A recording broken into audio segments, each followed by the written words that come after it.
একজন বৃদ্ধ শায়েখ গল্পটা শুনিয়েছেন, যিনি আরবের একটি মসজিদের ইমাম। তিনি বলেন, একদিন ফজরের নামাজ পড়ে আমি মসজিদে বসে আছি। হঠাৎ দেখি ১৩-১৪ বছরের একটি বালক দৌড়ে এসে বলল, হুজুর, আমার আব্বা আপনাকে দ্রুত বাসায় যেতে বলেছেন। আমি তৎক্ষণাৎ ছেলেটির সঙ্গে রওনা দিলুম। বাড়িতে পৌঁছে দেখি এক বৃদ্ধ লোক দরজায় দাঁড়িয়ে অস্থিরভাবে অপেক্ষা করছেন। তিনি কাঁপা গলায় বললেন, হুজুর, আমার মেয়ে মৃত্যু পথযাত্রী, অনুগ্রহ করে তাকে একটু তালকিন করে দিন। আমি ঘরে প্রবেশ করলাম। বোরকার আড়ালে শুয়ে আছে এক তরুণী মেয়ে। তার মুখে মৃত্যুর ছাপ স্পষ্ট।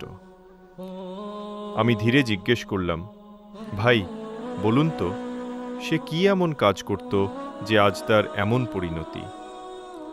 বৃদ্ধ লোকটি কান্নায় ভেঙে পড়লেন। হুজুর, সে খারাপ কিছু করত না, শুধু একটু গান শুনত, এইটুকুই। তার কথা শুনে আমার বুক হাহাকার করে উঠল।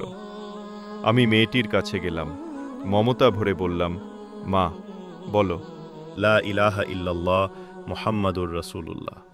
কিন্তু সে চুপ। আবার বললাম, বলো মা, লা ইলাহা ইল্লাল্লাহ। হঠাৎ মেয়েটি চিৎকার করে উঠল আর বলতে লাগলো, আমার বুক ভেঙে যাচ্ছে, আমার হাড়গুলো মোচড়াচ্ছে। আমি ভয়ে কাঁপতে কাঁপতে আবার বললাম, লা ইলাহা ইল্লাল্লাহ বলো মা। তখন সে চিৎকার দিয়ে বলল, ওই যে আমার জাহান্নাম, খোদার কসম, আমি আমার জাহান্নাম দেখতে পাচ্ছি।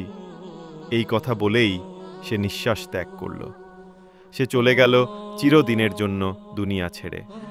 হয়তো সেই ভয়াবহ স্থানেই নিয়ে যাওয়া হলো তার রূহকে। কারণ মৃত্যুর আগে মানুষকে সেই স্থান দেখানো হয় যেখানে তার চিরস্থায়ী আবাস হবে।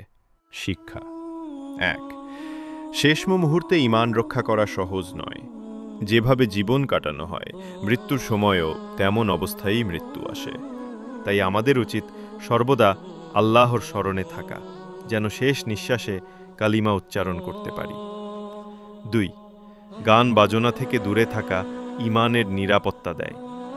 এই গল্পে মেয়েটির মৃত্যু সময়ের ভয়াবহ অবস্থা আমাদের শেখায়, নিষিদ্ধ কাজে, যেমন গান শোনা, হারাম বিনোদন, আসক্তি মানুষের হৃদয় কঠিন করে ফেলে। ফলে মৃত্যুর সময় জবান কালিমা উচ্চারণে বাধা দেয়। ৩. তাওবার দরজা খোলা, কিন্তু দেরি করা বিপজ্জনক। যতদিন প্রাণ আছে, আল্লাহর পথে ফিরে আসার সুযোগ আছে, কিন্তু মৃত্যুর মুহূর্তে তাওবা গ্রহণ হয় না। ৪. সন্তানদের ইসলামী পরিবেশে লালন পালন করা অপরিহার্য। ৫. পিতা মাতা যদি সন্তানের ঈমানি পরিবেশ না দেন, তাহলে দুনিয়ার ক্ষণস্থায়ী বিনোদনের লোভে সন্তান পরকালের ক্ষতির পথে চলে যেতে পারে। ৫. মৃত্যু সবসময় হঠাৎ আসে। কেউ জানে না তার মৃত্যু কবে হবে। তাই প্রতিটি মুহূর্তকে আল্লাহর সন্তুষ্টির কাজে ব্যয় করা উচিত। দোয়া। হে আল্লাহ, আমাদের অন্তরকে ঈমানের আলোয় আলোকিত করে দিন এবং আপনার আদেশ অনুযায়ী জীবনযাপন করার তৌফিক দিন। হারাম কাজ থেকে দূরে রাখুন এবং আমাদের মৃত্যু দিন লা ইলাহা ইল্লাল্লাহু মুহাম্মাদুর রাসূলুল্লাহর সহিত। আমিন। এরকম ইসলামিক ভিডিও দেখার জন্য আমাদের চ্যানেলটি সাবস্ক্রাইব করুন।